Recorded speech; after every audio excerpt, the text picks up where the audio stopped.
नमस्ते मित्रों, मैं आज आप सभी से एक प्रश्न पूछ रहा हूं कि हमारा शत्रु कौन है और हमारा शत्रु कहाँ है।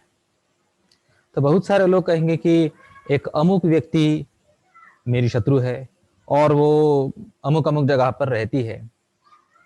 परंतु हमारे संस्कृत सुभाषितकार बाहरी किसी हमारे अहित चाहने वाले को हमारा शत्रु नहीं मानते हैं, बल्कि हमारा शत्रु कौन है, और वो शत्रु कोई दूसरा नहीं, कोई दूर नहीं, बल्कि हमारे ही पास है। तो हमें बाहर लड़ाई लड़ने की जरूरत नहीं है, हमें लड़ाई अपने शरीर के अंदर लड़नी है हमारे उस शत्रु को हराने के लिए। और वो शत्रु कौन सा है, वो शत्रु हमारा आज का संस्कृत सुभाषित बताएगा। तो चलिए देखते हैं हमारे संस्कृत सुभाषितकार किसे शत्रु मानते हैं और वो कहाँ है। तो ये एक सुभाषित श्लोक आप लोग यहाँ पर देख रहे हैं। मैं इस सुभाषित को सर्वप्रथम पढ़ना चाहूंगा। आलस्यम ही मनुष्याणाम शरीरस्थो महान रिपुः नास्त्युद्यम समो बंधु कृत्वायम नावसीदति। ये वो सुभाषित है। अब इस सुभाषित में हमें बताया है कि हमारा शत्रु कौन है और हमारा बंधु कौन है। इन दोनों के बारे में ये सुभाषित हमें बताएगा। अब यहाँ पर नीचे इस श्लोक का पदच्छेद दिया गया है। पदच्छेद यानी इस श्लोक में जहां पर भी कहीं संधि होगा, कोई समास होगा, तो उनका विच्छेद करके उनको शब्द, बड़े बड़े शब्दों को छोटा छोटा करके हमारे लिए दिया है। तो हम अब इस पदच्छेद पर विचार करेंगे और पदच्छेद की मदद से हम इस श्लोक को समझने का प्रयास करेंगे। तो शुरुआत में पहली पंक्ति में लिखा हुआ है, मैं इसको जरा बड़ा करना चाहूंगा ताकि आप लोगों को देखने में आसानी हो। हाँ, अब ठीक है। तो आलस्यम ही मनुष्याणाम शरीरस्थः महान रिपुः। देखिए, मैं ऊपर आ गया। तो आलस्यम, अब आलस्य इस शब्द का मतलब मुझे विस्तार से बताने की कोई आवश्यकता नहीं है, आप सभी लोग जान सकते हैं।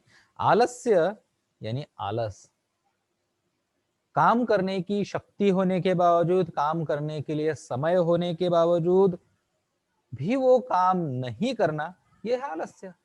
और ऐसा ये आलस्य ही मनुष्याणाम शरीरस्थः महान रिपुः। देखिए, आलस्यम रिपुहु। अब यहां पर इन दोनों शब्दों पर विचार कीजिए। संस्कृत शब्दों के, श्लोकों के या फिर वाक्यों के अर्थ हमें कैसे लगाने हैं, इन पर हम विचार करेंगे। आलस्यम रिपुहु, आलस्य हमारा शत्रु है। रिपु शब्द का मतलब है शत्रु, दुश्मन। अब ये कैसा रिपु है, तो महान रिपुहु यानी बहुत बड़ा हमारा शत्रु है।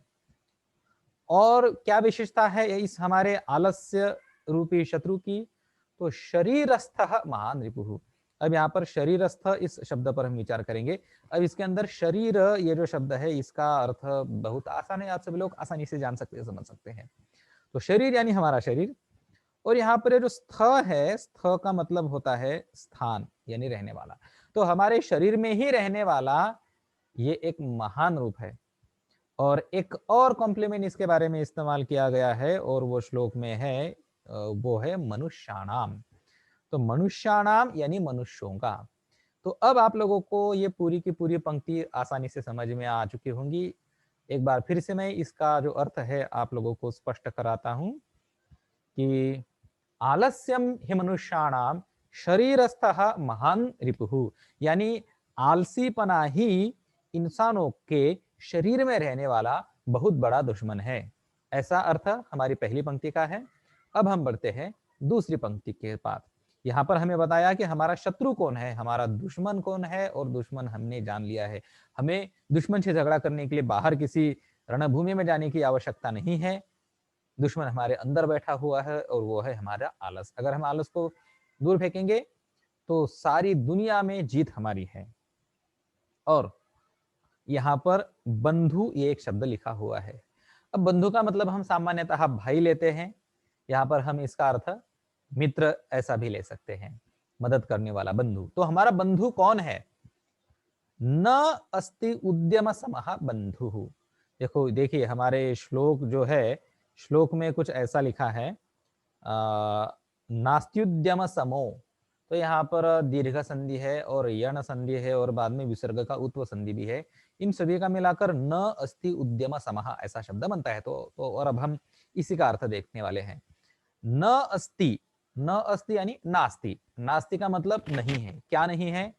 उद्यम समः बंधु, उद्यम के समान बंधु हमारा कोई नहीं है। तो यहां से यहां तक हमें अर्थ को समझ लेना है। न अस्ति उद्यम समः बंधु, यानी इस दुनिया में उद्यम के समान हमारा दूसरा कोई बंधु नहीं है, कोई दूसरा बंधु नहीं है। अब उद्यम का मतलब क्या होता है? उद्यम यानी हमेशा काम करते रहना। ये जो हमारा गुण है, उसके समान दूसरा कोई भी हमारा बंधु नहीं है।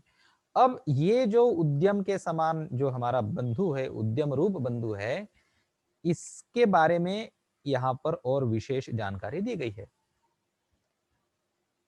कृत्वायम न अवसीदति, ये हमारा उद्यम के समान जो बंधु है, यानी उद्यम ही हमारा जो एक बंधु है, वो कैसा है? तो वो ऐसा है यम कृत्वा। देखो यहाँ पर कृत्वा यम ऐसा लिखा है, उसको हम उल्टा लेंगे, यम कृत्वा।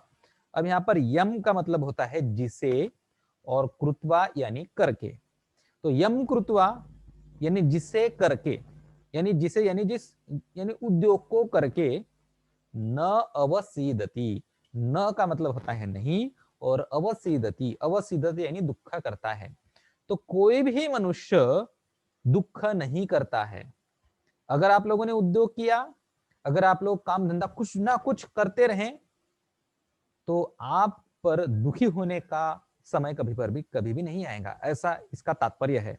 शब्दार्थ क्या है? कृत्वा करके, यम यानी जिसे, जिसे यानी किसे? इस उद्यम को करके, न अवसीदति नहीं दुख होता है।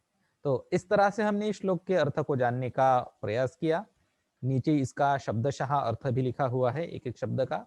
अब यहाँ पर अब हम इसका अन्वय देखेंगे। देखो अन्वय बहुत जरूरी चीज है, अन्वय से हमें बहुत कुछ समझने को मिलता है। तो अन्वय का मतलब ये श्लोक ही है, श्लोक में जो शब्द है वही शब्द है, बस उनको हिंदी अर्थ के अनुसार फिर से रिऑर्डर किया गया है। तो देखो श्लोक के ही शब्द है, लेकिन हमें समझने के लिए आसानी जाए इसलिए इनको फिर से रचा है। आलस्यम मनुष्याणाम शरीरस्थः महान शत्रु अस्ति।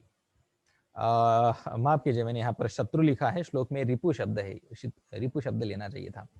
तो आलस्यम यानी आलसीपना, मनुष्याणाम यानी मनुष्यों का, शरीरस्थः यानी शरीर में रहने वाला, शरीर में ही रहने वाला, महान शत्रु, यहाँ पर शत्रु लिखा है, रिपु होना चाहिए, रिपु अस्ति।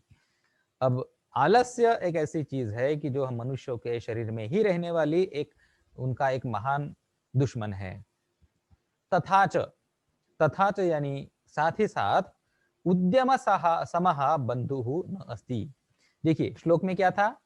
श्लोक में था न अस्ति उद्यम समः बंधु, ऐसा उल्टा था। हमने श्लोक में उसको अन्वय करते वक्त हिंदी के अनुसार सीधा किया है। उद्यम समः बंधु न अस्ति, और उद्यम के समान हमारा कोई भी बंधु नहीं है।